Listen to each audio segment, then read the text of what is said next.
তো hi friends, আজ আমি তোমাদের সঙ্গে কিছু শেয়ার করতে চাই।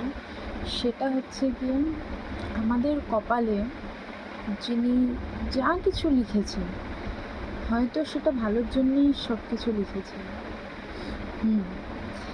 আজ আমাদের কাছে হয়তো সব কিছু আছে, কিন্তু কাল হয়তো আমাদের কাছে সেটুকু নাও থাকতে পারে, কিংবা কাল হয়তো আমাদের কাছে এর থেকে বেশি কিছু থাকতে পারে।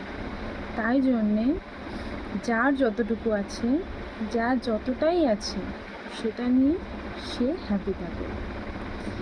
কারণ ভগবান জানেন যে কাকে কোনটা দিলে ভালো আর কাকে কোনটা দিলে খারাপ। তো তিনি নিশ্চয়ই আপনার খারাপ চাইবেন না, ভালোটাই লিখেছেন। রাধে রাধে।